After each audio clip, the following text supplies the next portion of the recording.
I'm not answering any questions. I want my lawyer. Okay. Step out of the car. You're being detained right now. Hey, stop resisting, dude. Stop resisting. I'm just. Why are you? No, man. I don't give you consent to touch me. Don't reach. I don't give you consent to touch me. Don't reach. I don't give you consent. Have you ever wondered what really happens when police tactics cross the line between enforcement and intimidation? In today's episode, we dive into an incident in Hacienda Heights, California, where a 40-year-old piano teacher finds himself unexpectedly confronted by deputies. While the encounter began with an ordinary midday pause in his parked vehicle, it soon escalated into a controversial and legally murky situation. The unfolding events raise crucial questions about constitutional rights, the limits of officer authority, and whether split-second decisions during police stops can turn an everyday situation into a constitutional crisis. Don't miss these jaw-dropping revelations. Watch now. You're watching Cops and Consequences. Subscribe now to join our community. Hands on the wheel. What's going on? You live around here? Hey, don't touch. Relax, bro. Relax. Hey, you match the description of somebody, okay, that just committed a burglary in the area. Okay, you're on camera, so don't step out of the car. Is your body cam on? It's on. Yes, it's on. Step on out, dude. We'll explain everything to you, okay? Just step out of the car. Step out of the car. I'm not stepping out of the car. You're being detained for a burglary investigation, okay, sir? So step out. No. Do you live in the area? I'm not answering any questions. I want my lawyer. Okay. Step out of the car. You're being detained right now. All right. Step out of the car. Sir. Step on out, dude. You're on camera, dude, so don't do anything dumb, okay? As the officers approached the vehicle, the situation immediately escalated. One deputy abruptly opened the driver's door, insisting the man step out, despite his initial reluctance. Shortly after, a second deputy leaned into the vehicle from the passenger side. While on paper, commanding a vehicle occupant to exit during a stop may be supported by precedent, the nature and manner of the approach here sparks significant legal debate. Courts have allowed drivers to be ordered out of vehicles under certain circumstances. However, the act of physically intruding into the vehicle's space can trigger a different level of constitutional scrutiny under Fourth Amendment protections. In earlier cases, when officers overstepped by physically entering the passenger space without a clear indication of imminent threat or danger, such behavior was later judged to be an unlawful search. The facts invite us to ask, did these officers have more than just a vague suspicion to justify the invasive actions taken against the man? Or were they overzealous in an environment already fraught with racial and contextual implications? Hold on, I'm gonna get this on camera. Go ahead, you can record. Step out of the car, please. He's being aggressive. Hey, stop resisting, dude. Stop resisting. I'm just. Why are you? No, man. Okay. Get out of the car. Get out of the car. Sir? Supervisor, I want to talk to your supervisor. Call your supervisor. Call your supervisor. Call your supervisor. Call your supervisor. Call your supervisor. Call your supervisor. I'm gonna tase you, dude. Call your supervisor. Get out of the car. Call your supervisor. Get out of the car. Call your supervisor. Taser. Give me your hand. I don't give you consent to touch me. Don't reach. I don't give you consent to touch me. Don't reach. I don't give you consent. Handcuff here. I don't give you consent. With tensions rising, the confrontation soon escalated to physical resistance. The deputies attempted to forcibly remove the individual from his vehicle, and his brief struggle only intensified when another officer intervened with a threat of a taser. While law allows for reasonable force in cases of noncompliance, even minimal resistance should be carefully weighed against the inherent right to safety under the Constitution. Legal precedents have demonstrated that the use of tools like a taser in situations involving what might be characterized as passive resistance is highly questionable. The question is whether the officer's choice of force was a proportionate response to the behavior exhibited by the individual, who had even signaled a desire to document the encounter on his phone. A right he was explicitly informed he could exercise. The slow build of physical intervention here compels a closer examination. Was this an unfortunate misstep in protocol, or a deliberate overreach that undermines public trust? Be on Paso Verde and Cabianca. Hey, stop! Cuffs are on. Okay. Readjust here a little bit, alright? Readjust. Slow down a little bit. Hey, we got a supervisor coming, man. Yeah, copy. It is code 4. Just Michigan on scene, just request. Hey, you got anything on you? I don't answer questions. Okay. Hey, can you record this? It's all everybody's recorded. got recordings. We all have cameras. You're good. Okay? You're okay. No, you're okay, man. Hey, on you. These guys are ridiculous. Yeah, we are. I don't answer questions. Okay, well, you're on video. Is your name Jamal? I don't answer questions. Okay. All right, cool. Makes it easy. Do we need that, or you want to take that off and let's go ahead and just walk into a car? Yeah, we just pulled up on a car. I told him, hey, you'd be detained for, burglary investigation. He matched the description of the burglary suspect, and he refused to get out. And all we did was just control holds and try to pull him out. Once we had him completely out of the car, then I just did a little takedown to the ground. Cool. And team handcuffs was pretty much it. So once he was on down, that's when they showed up? A critical aspect of the incident centers on the identification process. The officers initiated the stop because the individual vaguely resembled a suspect in a nearby burglary, a suspect described in stark physical terms that did not exactly match the piano teacher's appearance or behavior. While the law recognizes that mistaken identity does not automatically invalidate a detention, courts insist that any arrest based on a suspect's description must be grounded in both probable cause and reasonable suspicion. Here, the factors are complex. The suspect description provided was ambiguous, and the actual circumstances, parking near a park, calmly eating lunch, stood in contrast to the picture painted by law enforcement's initial assessment. This raises a broader issue. Should officers rely on generalized descriptors that potentially cast an entire community in a negative light? Or is it incumbent on them to exercise greater discretion and contextual judgment when determining whether a stop is justified? No, I think I think Bachler helped me out. Okay. I can't. Like right there is. You're feeling it? What you need is? Hey, if we take these off, are you going to cause a problem? Are you going to kick any windows out, anything like that? I don't answer questions. You can leave them on then, that's fine. I don't give you consent to go in my car and check my car.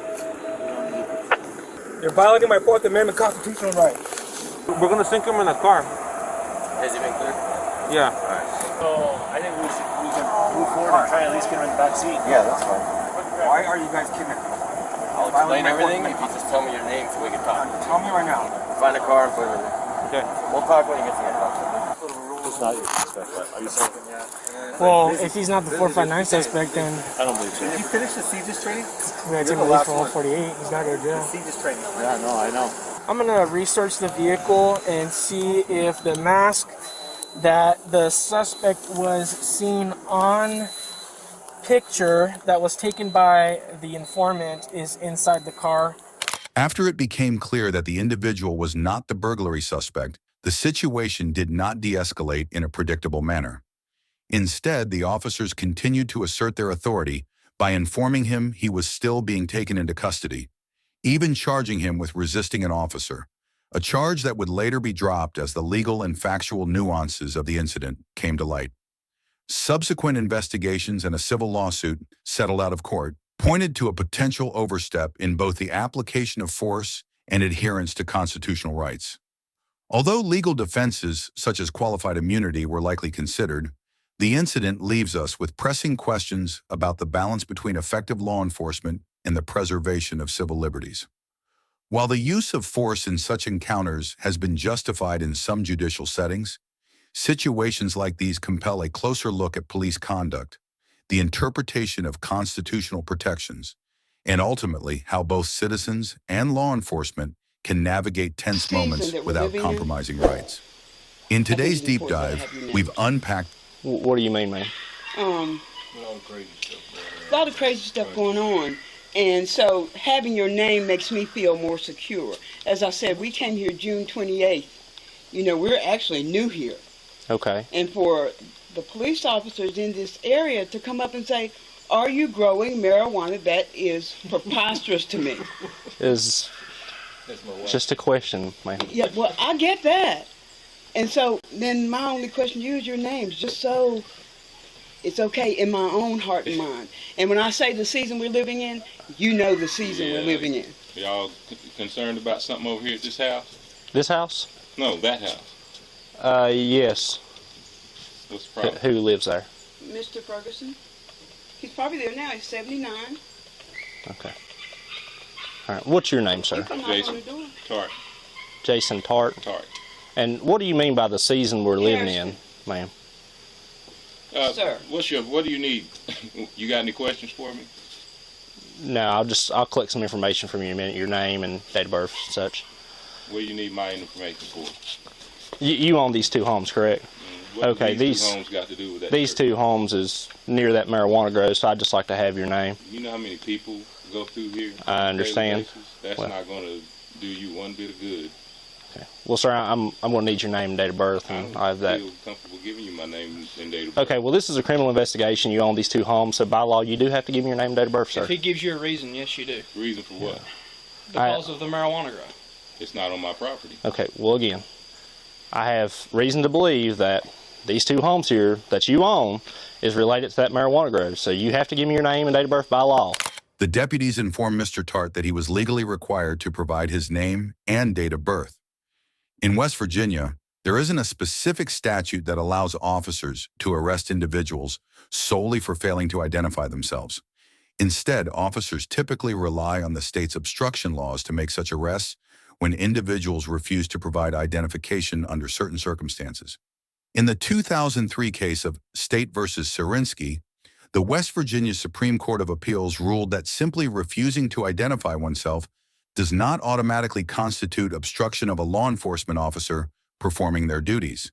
However, the court clarified that obstruction charges could be valid if the refusal occurs after the officer has explicitly stated the reason for requesting the identification, or if it's mandated by specific statutes.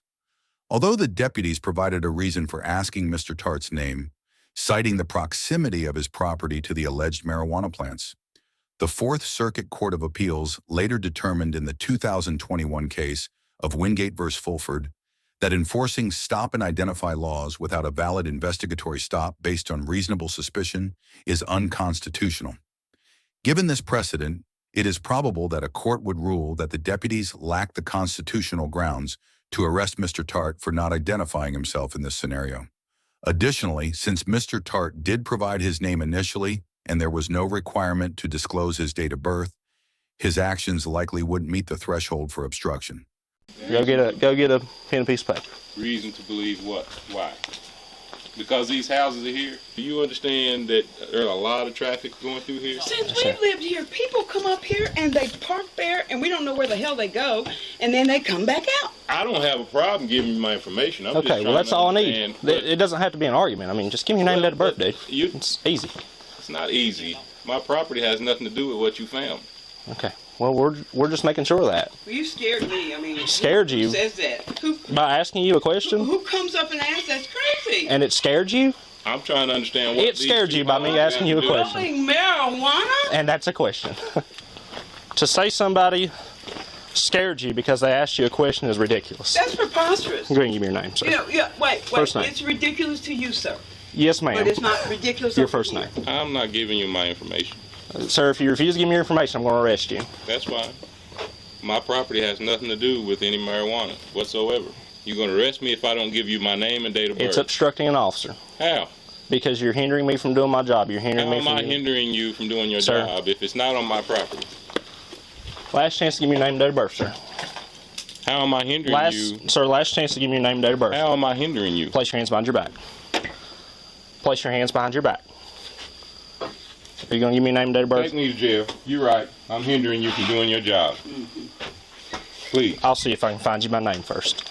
No, I'm hindering you from doing your job. Really going out off the this is how you guys... This is bad. This is 112 control. This is how you operate. This is a wrap. I'm hindering you from doing your That's why I job. needed their... Y'all need to go inside. Again, you two go inside. Go inside. I'm afraid Go now, inside. to tell you the truth. Go inside. On my own porch? No, go inside as of right now. Tell me why. Go inside. What are you doing, Step off man? the porch. Step off the porch.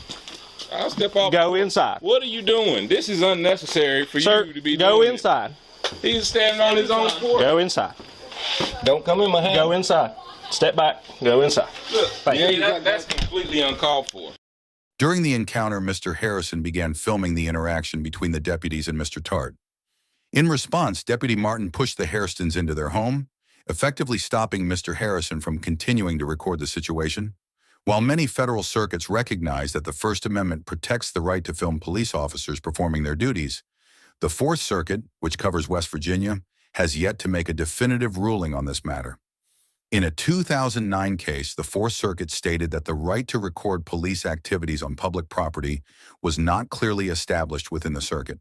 Subsequent cases have left the legal status of this right in the Fourth Circuit ambiguous. In 2021, in the case of Hulbert versus Pope, a U.S. District Court ruled that an officer could be held accountable for arresting individuals who were recording police activity on a public sidewalk, denying the officer qualified immunity. This case is still pending in the Fourth Circuit Court of Appeals, and its outcome is expected to clarify whether recording police officers is protected under the First Amendment within this jurisdiction. Until a clear decision is made, it remains uncertain how courts would view Deputy Martin's actions in stopping Mr. Harrison from filming, and whether such actions constituted a violation of Mr. Harrison's constitutional rights at the time of the incident. Come on. Look, Walk. man, don't listen. You don't have to listen, You're man. being recorded. Listen. This Just is walk. listen. Walk. Listen. I can walk. towards I can the car. walk Okay, without well, you walk. putting your damn hands on me. Walk You to the understand? vehicle. I have not broken the law. Walk to the At vehicle. all. Well, walk to the vehicle, Don't sir. put You're your being damn recorded. hands on me. I give Sir. you no reason to touch me. I'm going to arrest you then. Place your hands behind your back. Uncalled for. Place your hands behind your back. Put your hands behind Place your hands behind your back. Listen. Just relax, okay? Listen. You relax. Place your hands behind your back. Please place your hands behind your back. My hand is behind my. Place your It hands only behind- takes one of you. Place your hands- Look, let him do it. All right. Take your hands off me. That's fine. Okay. Let him do it. Let's walk this way. Deputy Martin began the arrest of Mr. Tart on the porch by instructing him to place his hands behind his back and step down. Deputy Horn then handcuffed and took Mr. Tart into custody in the driveway area in front of the home. The Supreme Court has established that the area immediately surrounding a home, known as the curtilage, is considered part of the home for Fourth Amendment protections. In the 2021 Longa versus California case, the court ruled that without urgent circumstances, pursuing a fleeing misdemeanor suspect does not permit an officer to enter the home or its curtilage without a warrant.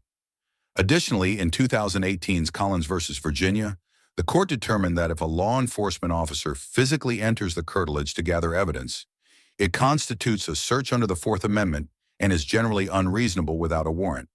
However, earlier cases such as United States versus Watson, 1976, and United States versus Santana, 1976, have established that the front yard or porch can be considered a public area for Fourth Amendment purposes. In Santana, the court concluded that what is exposed to the public is not protected by the Fourth Amendment, allowing warrantless arrests in such areas based on probable cause. Given these precedents, there is a possibility that a court might rule that Mr. Tart's arrest on the porch or yard did not violate the Fourth Amendment. However, since more recent cases like Longa and Collins involve different circumstances, a court might also decide that Mr. Tart's situation is distinct and that the arrest location did not infringe upon his constitutional rights.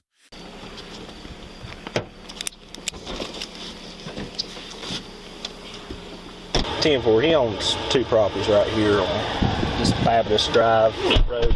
We located a marijuana grow, probably not 100 foot, 50 foot from this last property of his, and he just won't give us his name, date of birth. White male, black male. Black male. After arresting Mr. Tart, Deputy Martin collected the alleged marijuana plants and placed them in the vehicle's trunk, likely to use them as evidence. Mr. Tart faced charges for obstructing a law enforcement officer, but the case was dismissed on October 28, 2020, due to Deputy Martin's failure to appear in court. On August 9, 2022, Mr. Tart and the Harrisons filed a federal lawsuit against the deputies, and as of now, the case remains ongoing. Throughout the encounter, Deputy Martin and Deputy Horn maintained a forceful and aggressive demeanor, arresting Mr. Tart after he had already provided his name, and restricting Mr. Harrison from filming by pushing the family into their home without clear justification. While the officers might receive qualified immunity for some of their actions, this does not necessarily reflect professional conduct or the absence of potential constitutional rights violations affecting Mr. Tart and the Hairstons. Conversely, Mr. Tart and the Hairstons remained calm and respectful during the interaction, sought to uphold their constitutional rights, and pursued legal action following the incident. Their decision to file a lawsuit highlights their determination to address the infringement of their rights, despite the complexities surrounding qualified immunity. Their actions serve as a testament to standing up for constitutional protections, and their case will be closely watched as it progresses through the legal system. If you have any interactions or legal topics you'd like to see covered, leave a comment below. Thank you for watching Cops and Consequences. Stay informed and stay engaged.